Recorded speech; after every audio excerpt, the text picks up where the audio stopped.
Fin ಫ್ಯಾಕ್ಟ್ಸ್ಗೆ ತಮಗೆಲ್ಲರಿಗೂ ಸ್ವಾಗತ. ಮಂಗಳವಾರ ನಿಫ್ಟಿ ಎಕ್ಸ್ಪೈರಿ ಆಗಿತ್ತು, ಆದರೆ ಮಾರ್ಕೆಟಿಗೆ ಸಮಯ ಕೊಡೋಕ್ಕೆ ಆಗಿಲ್ಲ ನಿನ್ನೆ. ಹಾಗಾಗಿ ವಿಡಿಯೋ ಕೂಡ ಇವತ್ತು ಬರ್ತಾ ಇದೆ.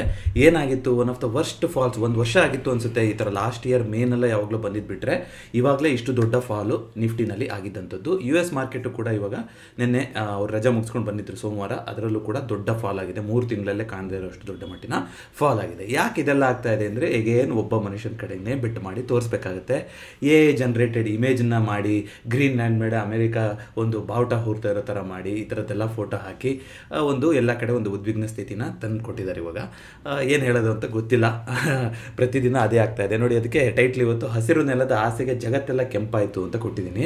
ಹಾಗಂತ ಏನು ಗ್ರೀನ್ಲ್ಯಾಂಡ್ ಫುಲ್ಲು ಹಸಿರು ನೆಲ ಇದೆಯಾ? ಇಲ್ಲ, ಗ್ರೀನ್ಲ್ಯಾಂಡ್ ಅಂತ ಹೆಸರಿಗಷ್ಟೇ ಇರೋದು, ಪೂರ್ತಿ ಐಸೇ ಅದು. ಆದರೆ ಐಸ್ಲ್ಯಾಂಡ್ ಜಾಗ, ಐಸ್ಲ್ಯಾಂಡ್ ಅಂತ ಹೆಸರಿದೆ, ಆದರೆ ಅಲ್ಲಿ ಚೆನ್ನಾಗಿ ಸೀನಿಕ್ ಆಗಿ ಗ್ರೀನ್ ಆಗಿದೆ. ಅದು ಹೆಸರಿಟ್ಟಿರೋದು ಆ ಥರ ಇದೆ ಅಲ್ಲಿ.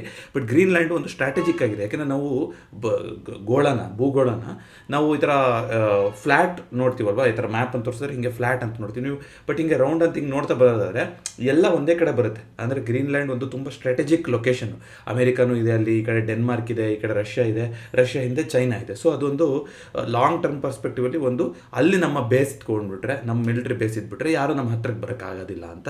ಹಾಗಾಗಿ ನ್ಯಾಟೋ ರೀಜನ್, ನ್ಯಾಟೋ ಸಪೋರ್ಟ್ ಆಗಿರುವಂಥ ದೇಶಗಳನ್ನು ಎದುರು ಹಾಕ್ಕೊಂಡು, ಈಗ ಫ್ರೆಂಚಿಂದ ಏನು ಆಲ್ಕೋಹಾಲ್ ಬರ್ತಿತ್ತು ಅದಕ್ಕೆ ನಾನು ಟ್ಯಾರಿಫ್ ಹಾಕ್ತೀವಿ ಅಂತ ಹೇಳಿದ್ದು, ಡೆನ್ಮಾರ್ಕಿಗೆ, ಸ್ವೀಡನ್ನಿಗೆ ಎಲ್ಲ ಕಡೆನೂ ಇವಾಗ ದ್ವೇಷ ಕಟ್ಕೊತಾ ಇದ್ದಾರೆ ಟ್ರಂಪ್ ಅವರು. ಡಾವೋಸಲ್ಲಿ ಏನು ನಡೀತಾ ಇದೆ ಎಕನಾಮಿಕ್ ಪ್ರತಿ ವರ್ಷ ನಡೀತಲ್ಲ ಫೋರಮ್ಮು, ಅಲ್ಲೂ ಕೂಡ ಸುಮಾರು ಜನ ಈ ಥರದ್ದು ಯಾರೂ ನೋಡಿರಲಿಲ್ಲ ಬಿಡಿ ಅಂತ ಖಾರವಾಗಿ ಪ್ರತಿಕ್ರಿಯೆಯನ್ನು ಕೊಡ್ತಾ ಇದ್ದಾರೆ ಟ್ರಂಪ್ ಬಗ್ಗೆ. ಸೊ ಎಲ್ಲ ಕಡೆ ಸ್ಥಿತಿ ಉದ್ವಿಗ್ನ ಆಗ್ತಿರೋದ್ರಿಂದ ಮಾರ್ಕೆಟಲ್ಲೂ ಕೂಡ ಒಂದು ಇವಾಗ ಆ್ಯಕ್ಷನ್ಗಳು ಬರ್ತಾ ಇದೆ. ಏನಾಗುತ್ತೋ ಮುಂದೆ, ಏನು ಕಥೆನೋ ಅಂತ ದೊಡ್ಡ ಮಟ್ಟಿನ ಸೆಲ್ಲಿಂಗ್ ಕಾಣಿಸ್ತಾ ಇದೆ. ಸೊ ಸೆಲ್ಲಿಂಗ್ ಆದರೆ ಎಲ್ಲಿ ಹೋಗ್ತಾ ಇದ್ದಾರೆ? ಸೇಫ್ ಅಸೆಟ್ ಅಂದರೆ ಗೋಲ್ಡ್, ಸಿಲ್ವರು, ಅದು 4800 ದಾಟೋಯ್ತು. ಸಿಲ್ವರು $95 ಕೂಡ ದಾಟಿ ಹೋಗಿದೆ. ನಿನ್ನೆ ಝೊಮ್ಯಾಟೋದು ರಿಸಲ್ಟ್ಸ್ ಕೂಡ ಇತ್ತು. 4% ಕರೆಕ್ಷನ್ ಬಂದಿರೋದ್ರ ಮೂಲಕ ಅದೇ ನೆನೆಯ ಟಾಪ್ ಲೂಸರ್ ಆಗಿದೆ. ಅದೇ ರೀತಿಗೆ ಟಾಪ್ ಗೇನರ್ ಅಂತ ನೆನ್ನೆ ಟಾಟಾ ಕನ್ಸ್ಯೂಮರ್ ಅನಿಸುತ್ತೆ ನೋಡಿ. ಗ್ರೀನ್ ಅಂತ ಎಲ್ಲೂ ಇಲ್ಲ, 0.41% ಅಪಾಯಿಂಟ್ ಬಂದಿರೋದ್ರ ಮೂಲಕ ಅದೇ ನಿನ್ನೆ ಟಾಪ್ ಗೇನರ್ ಆಗಿದೆ. HDFC ಬ್ಯಾಂಕ್ ಕೂಡ ಪಾಸಿಟಿವ್ ಆಗಿತ್ತು. ಅದೆರಡೇ ನಿನ್ನೆ ಒಳ್ಳೆ ಸುದ್ದಿ ಅಂತ ಇರುವಂಥದ್ದು.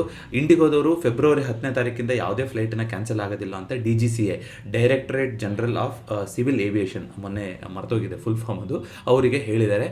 ಪೈಲಟ್ಸ್ಗಳೆಲ್ಲ ಸಫಿಷಿಯೆಂಟ್ ಆಗಿದೆ, ಜಾಸ್ತಿ ಸಂಬಳನೂ ಕೊಟ್ಟು ಎಲ್ಲ ಮಾಡಿ ಉಳಿಸ್ಕೊತಾ ಇದ್ದೀವಿ ಪೈಲಟ್ಗಳನ್ನು ಅಂತ. ಅದು ಈ ಥರ ಬಂದಿದ್ದಂಥ ಸುದ್ದಿ. ಅದೇ ರೀತಿಯಾಗಿ ನಿಫ್ಟಿ ನೆಕ್ಸ್ಟ್ 15 ನೋಡೋದಾದರೆ Hindustan zinc one of the best quarters ಆಗಿತ್ತು ಅವ್ರದ್ದು 3-4 ವರ್ಷದಲ್ಲೇ. ಸೊ 2026 ಕೂಡ ತುಂಬ ಒಂದು ಒಳ್ಳೆ ವರ್ಷ ಆಗಿ ಉಳಿಯುತ್ತೆ ಅಂತ ಹೇಳಿದ್ದಾರೆ. ಅದೊಂದೇ ಕಂಪ್ನಿನೇ 3% ಅಪಾಯಿಂಟ್ ಬಂದಿರುವಂಥದ್ದು ಇಡೀ ನಿಫ್ಟಿ 100 ಗ್ರೂಪಲ್ಲಿ ಅಂತ ನೋಡೋದಾದರೆ. ಅದೇ ರೀತಿಯಾಗಿ L&T ಮೈಂಟ್ರಿನಲ್ಲಿ 6.72% ಕರೆಕ್ಷನ್ ಬಂದಿರೋದ್ರ ಮೂಲಕ ಬಹುಶಃ ನಿನ್ನೆಯ ನಿಫ್ಟಿ ನೆಕ್ಸ್ಟ್ 50 ಟಾಪ್ ಲೂಸರ್ ಆಗಿತ್ತು. ಇಲ್ಲ ಹ್ಯಾವಲ್ಸಲ್ಲಿ ನೋಡಿ 6.97% ಕರೆಕ್ಷನ್ ಬಂದಿದೆ. ಲೋಧಾ ಗ್ರೂಪಲ್ಲಿ 6.2% ಕರೆಕ್ಷನ್ ಬಂದಿದೆ.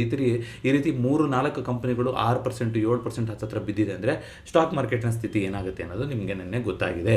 ಅದೇ ರೀತಿಯಾಗಿ 350 ಪಾಯಿಂಟ್ಗಳ ಫಾಲ್ ಆಗಿತ್ತು ನಿಫ್ಟಿನಲ್ಲಿ. ಆಲ್ಮೋಸ್ಟ್ ಇಂಟ್ರಾಡೇ ನೋಡಿದ್ರೆ ಆಲ್ಮೋಸ್ಟ್ 400-450 ಪಾಯಿಂಟ್ ಅಂತಲೇ ಹೇಳ್ತಾ ಹೋಗ್ಬೋದು. 25,232, 25,200 ಮುರಿದು ಬಿಡ್ತೇನೋ ಅನ್ನೋ ಲೆವೆಲ್ಗೆ ಬಂದಿದೆ. ಯಾಕೆ 25,200ನ ಇಂಪಾರ್ಟೆಂಟ್ ಅಂತ ಮಾತಾಡ್ತಾ ಇದ್ದೀವಿ?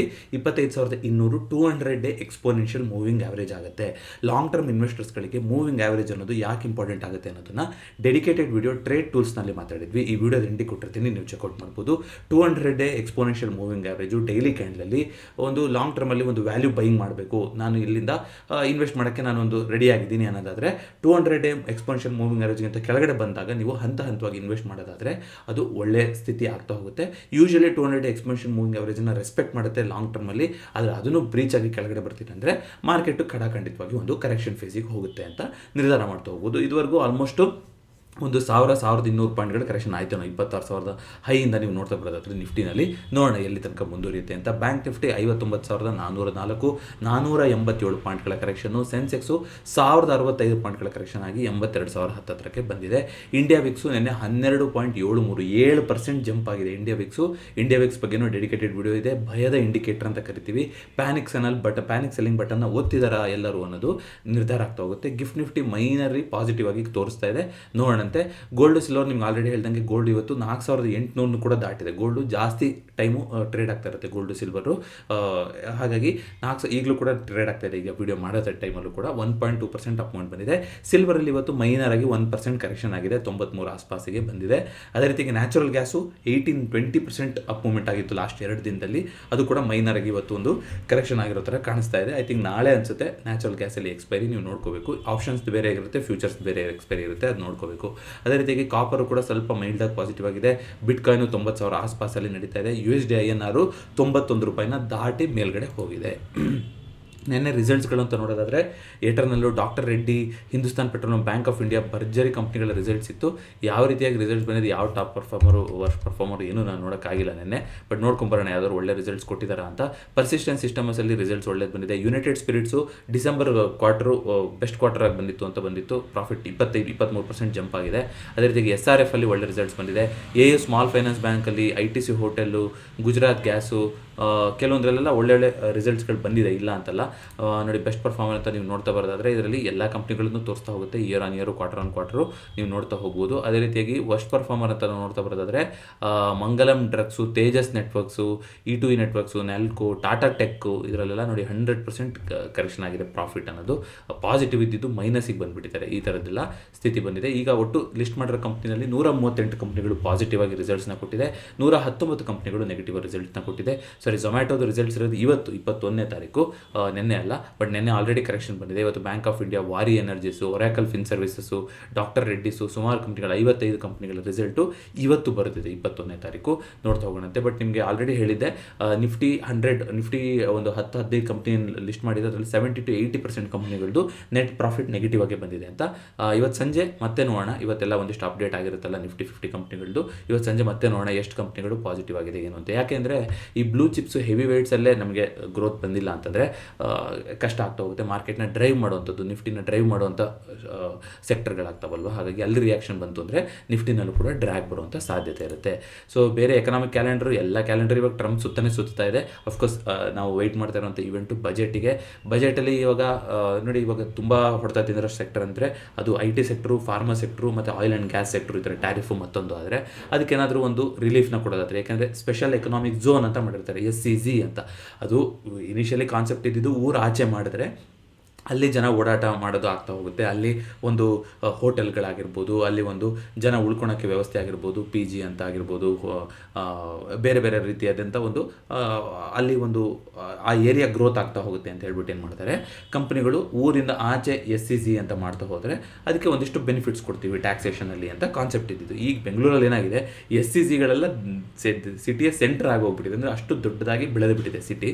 ಆದರೂ ಕೂಡ SEZಗಳಿಗೆ ಸ್ಪೆಷಲ್ ಬೆನಿಫಿಟ್ಸ್ನ ಕೊಡ್ತೀವಿ ಇನ್ನೂ ಒಂದಿಷ್ಟು ಅಂತ ಮೊನ್ನೆಯನ್ನು ಬಂದಿತ್ತು. ಹಾಗಾಗಿ ಈ ಥರದ್ದು ಒಂದಿಷ್ಟು ಇದೆಲ್ಲ ತುಂಬ ಮೇಜರ್ ಆಗೋದಿಲ್ಲ, ಆದರೂ ಕಂಪ್ನಿಗಳನ್ನು ಬಂದು ಇಲ್ಲಿ ಸ್ಥಾಪನೆ ಆಗೋಕ್ಕೆ ಹೆಲ್ಪ್ ಆಗ್ತಾ ಹೋಗುತ್ತೆ. ಈಗ ಡಿಸ್ನಿ ಕಂಪ್ನಿ ಕೂಡ ಒಂದು ದೊಡ್ಡ ಒಂದು ಜಾಗನ ಬೆಳ್ಳಂದೂರು ಜಾಗದಲ್ಲಿ ತೊಗೊಂಡು ಅವರು ಕೂಡ ಸೆಟಪ್ ಮಾಡ್ತಾ ಇದ್ದಾರೆ ಅಂತ ಬರ್ತಾ ಹೋಯಿತು.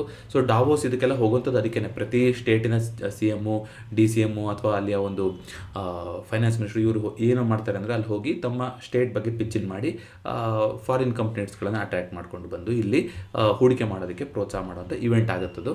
ಸೊ ನೋಡೋಣಂತೆ ಕರ್ನಾಟಕಕ್ಕೆ ಇನ್ನೇನೇನು ಬರ್ತಾ ಹೋಗುತ್ತೆ ಅಂತ. ಬಟ್ ಡಿಸ್ನಿದು ಒಂದು ಬಂದಿದೆ ಅಂತ ಸುದ್ದಿ ಬಂದಿತ್ತು. ಅದೇ ರೀತಿಯಾಗಿ ನಿಫ್ಟಿದು ಈಗ ನಿನ್ನೆ ಎಕ್ಸ್ಪೈರಿ ಮುಗಿದೋಗಿದೆ. ಈಗ ಆಲ್ರೆಡಿ 27 ಜನವರಿದು ತೋರಿಸ್ತಾ ಇದೆ. ಇದು ಏನು ಅಂತ ಒಂದು ಪೊಸಿಷನ್ ಬಿಲ್ಡಪ್ ಆಗಿಲ್ಲ. ಐ ಥಿಂಕ್ 25,500 ಆಲ್ರೆಡಿ 1 CRಗಿಂತನೂ ಜಾಸ್ತಿ ಇವಾಗ ಓಪನ್ ಇಂಟ್ರೆಸ್ಟ್ ಬಿಲ್ಡಪ್ ಆಗಿ ಹೋಗಿದೆ. ಸೊ 25,500 ಒಂದು ಇಂಪಾರ್ಟೆಂಟ್ ಘಟ್ಟ ಆಗೋ ಥರ ಕಾಣಿಸ್ತಾ ಇದೆ ಆ್ಯಸ್ ಪರ್ OI ಅಂತ ನೋಡ್ತಾ ಬರೋದಾದರೆ. ಸೆನ್ಸೆಕ್ಸ್ ಇಂದು ಈ ವಾರ ಎಕ್ಸ್ಪೈರಿ ಇದೆ 22 ಜನವರಿ. ಸೊ ನೀವು ನೋಡ್ತಾ ಬರೋದಾದರೆ ಸೆನ್ಸೆಕ್ಸಲ್ಲೂ ಕೂಡ 83,000ದಲ್ಲಿ 16 ಲಕ್ಷ ಅಷ್ಟೇ. ಇದು ಎಕ್ಸ್ಪೈರಿ ಹತ್ತಿರ ಬಂದಾಗ ಸ್ವಲ್ಪ ಜಾಸ್ತಿ ಆಗುತ್ತೆ. ಅಲ್ಲಿ ತನಕ ಯಾರು ಅಷ್ಟೊಂದು ಇಂಟ್ರೆಸ್ಟ್ ತೋರಿಸಿರೋದಿಲ್ಲ OIನಲ್ಲಿ ಕಂಪೇರ್ ಟು ನಿಫ್ಟಿ ಅಂತ ನೋಡ್ತಾ ಬರೋದಾದರೆ. ಜೊತೆಗೆ ಬರೋ ವಾರ ಐ ಥಿಂಕ್ ಮುಂದಿನ ವಾರ ಮಂತ್ಲಿ ಎಕ್ಸ್ಪೈರಿ ಕೂಡ ಯಾವತ್ತು 27 ಏನಿದೆ 26 ರಜಾ ಇದೆ ಅನಿಸುತ್ತೆ. 27 ಮಂಗಳವಾರ, ಮುಂದಿನ ಮಂಗಳವಾರ ನಿಫ್ಟಿ ಎಕ್ಸ್ಪೈರಿ ಜೊತೆಗೆ bank nifty, fin nifty, mid cap nifty ಎಲ್ಲದ್ರದ್ದು ಕೂಡ ಮಂತ್ಲಿ ಎಕ್ಸ್ಪೈರಿ ಆಗಿರುತ್ತೆ. ಹಾಗಾಗಿ ತುಂಬ ವಾಲಟೈಲ್ ಆಗಿರುವಂಥ ಎಲ್ಲ ಸಾಧ್ಯತೆ ಇರುತ್ತೆ. ಆಗ್ತಾ ಇರೋ ಸ್ಥಿತಿಗತಿಗಳು ನೋಡೋದಾದರೆ ಅದೇ ರೀತಿ ಕಾಣಿಸ್ತಾ ಇದೆ. ಹೀಟ್ ಮ್ಯಾಪು ಏನು ನೋಡೋವಂಥ ಅವಶ್ಯಕತೆಯೇ ಇಲ್ಲ. ಬಟ್ ಮಾರ್ಕೆಟ್ ಮೂವರ್ಸ್ ಅಂತ ನಾವು ನೋಡ್ತಾ ಬರೋದಾದರೆ ಹೀಟ್ ಮ್ಯಾಪಲ್ಲಿ ನೆನ್ನೆ ಕಂಪ್ಲೀಟ್ ರೆಡ್ ಅಲ್ವಾ. ಯಾವುದೋ ಒಂದು 4-5 ಕಂಪ್ನಿಗಳು ಪಾಸಿಟಿವ್ ಆಗಿದ್ದು ಬಿಟ್ಟರೆ ಇನ್ನೆಲ್ಲದೂ ಕೂಡ F&O ಸ್ಪೇಸಲ್ಲಿ ನೆಗೆಟಿವ್ ಆಗಿತ್ತು. ಇಲ್ಲಿ ನೋಡ್ತಾ ಇದ್ದರೆ 202 ಕಂಪ್ನಿಗಳು ನಿನ್ನೆ F&O ಸ್ಪೇಸಲ್ಲಿ ನೆಗೆಟಿವ್ ಆಗಿ ಇತ್ತು. 5 ಮಾತ್ರ ಪಾಸಿಟಿವ್ ಆಗಿತ್ತು. ನಿಫ್ಟಿನಲ್ಲಿ 47 ಕಂಪ್ನಿಗಳು ನೆಗೆಟಿವ್, 2 ಮಾತ್ರ ಪಾಸಿಟಿವ್. ಬ್ಯಾಂಕ್ ನಿಫ್ಟಿನಲ್ಲಿ 13 ಕಂಪ್ನಿಗಳು ನೆಗೆಟಿವ್, 1 ಮಾತ್ರ ಪಾಸಿಟಿವ್. ಎಷ್ಟು ದಿನ ಈ ಥರ ನೋಡ್ಲಿಕ್ಕೆ ಸಿಗುತ್ತೆ ನಿಮಗೆ? ಕಂಪ್ಲೀಟ್ ಸೆಕ್ಟರಲ್ಲಿ ಒಂದು ರೆಡ್ಡು ತಾಂಡವ ಆಡ್ತಾ ಇತ್ತು. ಅದೇ ರೀತಿಯಾಗಿ FIDA ಡೇಟಾ ಅಂತ ನೋಡೋದಾದರೆ 20 ಜನವರಿದಿದೆ, 21 ಜನವರಿದು ಯಾಕೆ ಬಂದಿಲ್ಲ, ಓಕೆ 20 ಜನವರಿ ನೆನ್ನೆದು. ಸೊ ನಿನ್ನೆ ಡೇಟಾ ತನಕ ಅಂತ ನೋಡ್ತಾ ಬರೋದಾದರೆ ಇದೇ ರೀತಿಯೇ ಇದೆ ಸ್ಥಿತಿಗತಿ. ಎಲ್ಲಿ ತನಕ ಕ್ಲೈಂಟ್ಗಳು ಸೂಪರ್ ಬುಲ್ಲಿಶ್ ಪೊಸಿಷನ್ನ ತೊಗೊಂಡು ಇಟ್ಕೊಂಡು ಕೂತಿರ್ತಾರೋ ಅಲ್ಲಿ ತನಕ ಪ್ರೋ FIಗಳು ಅವರ ಕೆಲಸನ ಅವರು ಮಾಡ್ತಾನೆ ಇರ್ತಾರೆ. ನೋಡಿ ಇಡೀ ದಿನ ಏನೂ ಚೇಂಜ್ ಆಗಿಲ್ಲ, ಅದೇ ರೀತಿಯಾಗಿ ಉಳಿಸ್ಕೊಂಡಿದೆ. ಇದು ಯಾಕೆ ಈ ಥರ ಆಗುತ್ತೆ ಅನ್ನೋದು ನನಗೆ ಅರ್ಥನೇ ಆಗೋದಿಲ್ಲ, ಬಟ್ ಹಾಗೆಯೇ ನಡೀತಾ ಹೋಗುತ್ತದು. ಅದೇ ರೀತಿಯಾಗಿ ಡೈಲಿಯಲ್ಲಿ FIDA ಡೇಟಾ ನೋಡ್ತಾ ಬರೋದಾದರೆ ನಿನ್ನೆ ಕೂಡ FIಗಳು ಸೆಲ್ ಮಾಡಿದ್ದಾರೆ 2900 ಕೋಟಿ, DIಗಳು 3666 ಕೋಟಿನ ಬೈ ಮಾಡಿದ್ದಾರೆ. ಅಪ್ಕಮಿಂಗ್ IPOಗಳಲ್ಲಿ ಯಾವುದೂ ಮೈನ್ಲೈನ್ IPOಗಳು ನಡೀತಾ ಇಲ್ಲ, ಶಾಡೋ ಫ್ಯಾಕ್ಸ್ದು ನಡೀತಾ ಇದೆ. ಐ ಥಿಂಕ್ 22ನೇ ತಾರೀಕು ತನಕ ಇರುತ್ತೆ. ಈಗ already retail quota oversubscribe ಆಗೋಗಿದೆ. ನೋಡಿ ಯಾವುದೇ IPOನಲ್ಲಿ ಇನ್ವೆಸ್ಟ್ ಮಾಡೋಕ್ಕಿಂತ ಮುಂಚೆ ರೆಡ್ ಹೆರಿಂಗ್ ಪ್ರಾಸ್ಪೆಕ್ಟಸ್ನ ಓದ್ಕೊಂಡು ಇನ್ವೆಸ್ಟ್ ಮಾಡ್ತಾ ಹೋಗಿ.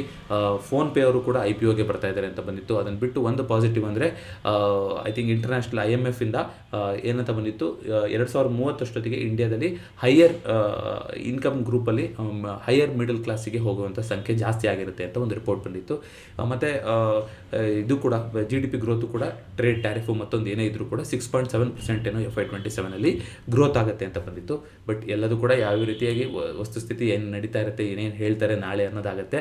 ಒಂದು ವರ್ಷದಲ್ಲೇ ಇಷ್ಟೊಂದು ಆಟ ತೋರಿಸಿದ್ದಾರೆ, ಇನ್ನು 3 ವರ್ಷ ಟ್ರಂಪ್ ಅವರು ಪ್ರೆಸಿಡೆಂಟ್ ಆಗಿರ್ತಾರೆ.